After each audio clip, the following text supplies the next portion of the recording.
ಆ ಕ್ಯಾರೆಕ್ಟರ್ ಒಂದು ಹಳ್ಳಿ ಹುಡುಗಿ, ಬಟ್ ಅವಳದೇ ಆದಂಥ ಒಂದು ಕೆಲಸ ಇರುತ್ತೆ, ಅವಳದೇ ಆದಂಥ ಒಂದು ದಿನ ಮಾಡೋಂಥ ಒಂದು ರುಟೀನ್ ಇರುತ್ತೆ. ಸೊ ಅದ್ರ ಮುಖಾಂತರ ಅವ್ರ ಮನೇಲಿ ಅವಳದೊಂದು ಫ್ಯಾಮಿಲಿ ಇರುತ್ತೆ, ಅದಕ್ಕೆ ಅವಳ ತಂದೆ ಬಾಂಡಿಂಗ್ ಕೂಡ ಇದೆ.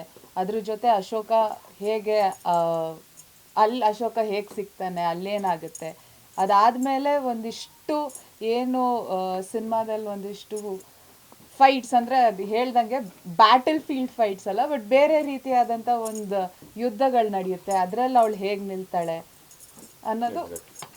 ಆ್ಯಂಡ್ ಅವಳ ಪಾತ್ರನೂ ಅಷ್ಟೇ ತುಂಬ ಸಾಧಾರಣವಾದ ಪಾತ್ರ ಅಲ್ಲ, ಅಂದರೆ ತುಂಬ ಹೆಣ್ಮಕ್ಳ ಪರವಾಗಿ ನಿಲ್ಲುವಂಥ ಪಾತ್ರ, ಎಲ್ಲನೂ ಪ್ರಶ್ನೆ ಮಾಡುವಂಥ ಪಾತ್ರ, ಎಲ್ಲದಕ್ಕೂ ಒಪ್ಕೊಂಡು ಓಕೆ ಫೈನ್ ಅಡ್ಜಸ್ಟ್ ಮಾಡ್ಕೊಂಡು ಹೋಗೋಣ ಅದೇ ಜೀವನ, ಆ ಥರ ಜೀವನ ಅಲ್ಲ ಅದು, ಹಂಗಿಲ್ಲ ಅವಳು. ಎಲ್ಲರೂ ಪ್ರಶ್ನೆ ಮಾಡ್ತಾಳೆ, ಅಂದರೆ ತಂದೆನೂ ಪ್ರಶ್ನೆ ಮಾಡ್ತಾಳೆ, ಊರವ್ರನ್ನೂ ಪ್ರಶ್ನೆ ಮಾಡ್ತಾಳೆ, ಅಶೋಕನೂ ಪ್ರಶ್ನೆ ಮಾಡ್ತಾಳೆ, ಎಲ್ಲರೂ ಏನಕ್ಕೆ ಈ ಥರ ನಡೀತಾ ಇದೆ ಅಂತ ಕೇಳುವಂತ ಒಂದು ಪಾತ್ರ. ಜವಾಬ್ದಾರಿ ಸಹಜವಾಗಿ ಸೋಷಿಯಲ್ ಲೈಫಲ್ಲಿ ಒಂದು ಸವಾಲುಗಳಿದ್ದೇ ಇರುತ್ತೆ. ಸತೀಶ್ ಸರ್ ಹೇಳಿದ್ರೆ ಇಂಥ ಚಾಲೆಂಜಿಂಗ್ ಪಾತ್ರ ಎಲ್ಲೂ ಪ್ರಶ್ನೆ ಮಾಡೋದು. ಸಪ್ತಮಿ ಗೌಡ ಅವ್ರ ಲೈಫಲ್ಲಿ ತುಂಬಾ ಸೀರಿಯಸ್ ಆಗಿ ಪ್ರಶ್ನೆ ಮಾಡಿದ್ದೆ ಯಾವ್ದು ವಿಚಾರಕ್ಕೆ ಅಂತ. ನಾನು ಎಲ್ಲೂ ಪಬ್ಲಿಕಲ್ಲಿ ಪ್ರಶ್ನೆ ಮಾಡಿಲ್ಲ, ಮಾಡ್ಬೇಕಾಗಿದ್ದ ಕಡೆ ಯಾವತ್ತಾದ್ರೂ ಖಂಡಿತ ಮಾಡ್ತೀನಿ. ಅದು ಒಂದು ಟೈಮ್ ಬರುತ್ತೆ ಮಾಡೋಕ್ಕೆ, ಅವತ್ತು ಮಾಡ್ತೀನಿ. ಇನ್ನೂ ಮಾಡಿಲ್ಲ ಪ್ರಾಬ್ಲಿ. ಪರ್ಟಿಕ್ಯುಲರ್ ಆಗಿ ಅಂಬಿಕಾ ಪಾತ್ರ ಅಂದ್ರೆ ಈಗ ಒಂದು ಹಳ್ಳಿ ಸೊಗಡಿರುವಂತಹ ಪಾತ್ರ, ಅದು ಕೂಡ ಒಂದು ಮೆಸೇಜ್ ಕೂಡ ಇದೆ ಅನ್ನುವಂಥದ್ದು, ಸ್ಟ್ರಾಂಗ್ ಮೆಸೇಜ್ ಇದೆ. ಏನು ಯಾವ ರೀತಿ ಅದು ಕನೆಕ್ಟ್ ಆಗ್ಬೋದು ಆಡಿಯನ್ಸ್ಗೆ? ತುಂಬಾ ಚೆನ್ನಾಗಿ ಕನೆಕ್ಟ್ ಆಗುತ್ತೆ. ಅಂದ್ರೆ ಇವಾಗ ಸತೀಶ್ ಅವ್ರು ಹೇಳ್ದಂಗೆನೆ ಅವಳು ತುಂಬಾ ಪ್ರಶ್ನೆಗಳು ಕೇಳ್ತಾಳೆ ಅಂತ. ಸೊ ಆ ಪ್ರಶ್ನೆಗಳನ್ನ ಸುಮ್ಮನೆ ಅಂದರೆ ನನಗೆ ಯಾಕೆ ಊಟ ಕೊಡ್ತಾ ಇಲ್ಲ ಅನ್ನೋ ಪ್ರಶ್ನೆ ಅಲ್ಲ, ಬೇಸಿಕ್ ಕ್ವೆಶ್ಚನ್ ಅಲ್ಲ ಅವಳು ಕೇಳೋದು. ಒಂದು ತುಂಬ ಮೆಚ್ಯೂರ್ ಆಗಿ ಮಾತಾಡೋವಂಥ ಒಂದು ಕ್ಯಾರೆಕ್ಟರು, ಮತ್ತು ಹೆಣ್ಮಕ್ಳಿಗೆ ಅದು ರಿಲೇಟ್ ಆಗೋಂಥ ಒಂದು ಪ್ರಶ್ನೆಗಳು. ಸಾಕಷ್ಟು ಜನ ಹೆಣ್ಮಕ್ಳಿಗೆ ಈ ಪ್ರಶ್ನೆ ಇರ್ಬೋದು, ಒಂದಿಷ್ಟು ಜನ ಇಂಟ್ರೋವರ್ಟ್ ಇರ್ತಾರೆ, ಅವ್ರಿಗೆ ಅದನ್ನ ಕೇಳಲ್ಲ, ಹೌದಪ್ಪ ನಮ್ಮ ಜೀವನ ಮದುವೆ ಮಾಡ್ಬಿಟ್ರು ನಾವು ಹಿಂಗೆ ಅಂತ ತುಂಬ ಜನ, ಸಾಕಷ್ಟು ಜನ ಹೆಣ್ಮಕ್ಳು ಇರ್ತಾರೆ.